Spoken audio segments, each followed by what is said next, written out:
എന്തു പറ്റി ശ്രീധരേണ? ഇനി എന്ത് പറ്റാനടാ? എല്ലാം പോയില്ലേ. എന്റെ ഒരു ജീവിതത്തിലാണെങ്കിലും എന്റെ ഒരു കസിൻ സിസ്റ്റർ ശാരീരികമായിട്ട് എന്നെ ഉപദ്രവിച്ചിട്ടുണ്ട്. പെണ്ണ്. എന്റെ ഭഗവതി, ഞാൻ എന്തൊക്കെയായി കേൾക്കുന്നത്? ശാരീരികമായിട്ട് എന്നെ ഉപദ്രവിച്ചിട്ടുണ്ട്. പെണ്ണ്. ഇല്ല ഇല്ല, ഞാനിത് വിശ്വസിക്കില്ല. അങ്ങനെ സംഭവിച്ചൂടാ. ഇല്ല, ശാസ്ത്രം വളരെയല്ലേ. അതുകൊണ്ട് പെൺകുട്ടികളായിട്ട് അടുക്കാൻ പലപ്പോഴും എനിക്ക് ബുദ്ധിമുട്ടുണ്ടായിരുന്നു. പക്ഷെ നല്ലൊരു നാളേക്ക് വേണ്ടി ചെറിയ ചില ത്യാഗങ്ങളൊക്കെ സഹിച്ചേ പറ്റൂ. സംഭവത്തിന് കഴിഞ്ഞിട്ട് കാരണം എന്നെ കെട്ടിപ്പിടിച്ച് ഉമ്മ വെച്ചിട്ട്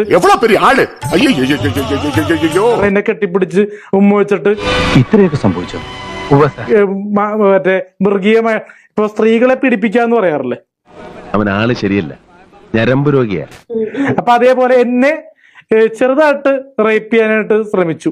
നീ ഇത്രയും ഭയങ്കരനായ വിവരം ഞാൻ അറിഞ്ഞില്ല. വീട്ടിൽ പറഞ്ഞു, അടിച്ചു എന്ന് പറഞ്ഞിരുന്നു, അല്ലാതെ ഈ വേറെ സെക്ഷൽ ആയിട്ടൊന്നും ചെയ്തില്ല. ഇപ്പൊ അങ്ങനെയായോ? വിളിച്ചു വരുത്തിട്ട് ആളെ കൊച്ചാക്ക. പക്ഷെ മാനസികമായിട്ട് എന്നെ അടിക്കുക, മാന്തുക, പെച്ച, അതൊരു റേപ്പിംഗ് സെക്ഷനിലാണല്ലോ.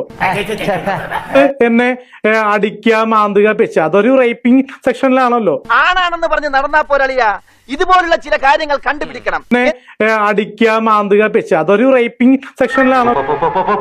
പക്ഷെ സ്ത്രീകൾക്ക് ഒരു മുൻ തൂക്കം ഉള്ളത് കൊണ്ട് നമുക്ക് അന്ന് ഒരു മൈനർ ആയത് കൊണ്ട് നമുക്കത് ഓപ്പൺ ആയിട്ട് പറയാൻ പറ്റും. ഈ സ്ത്രീകളുടെ ഒരു കാര്യമേ. ചന്ദനമേലി തറവാട്ട് ഇത് ആദ്യത്തെ സംഭവം. പലപ്പോഴും സ്ത്രീകളെ കാണുമ്പോൾ എനിക്ക് പേടിയായിരുന്നു സംസാരിക്കാനായിട്ട്.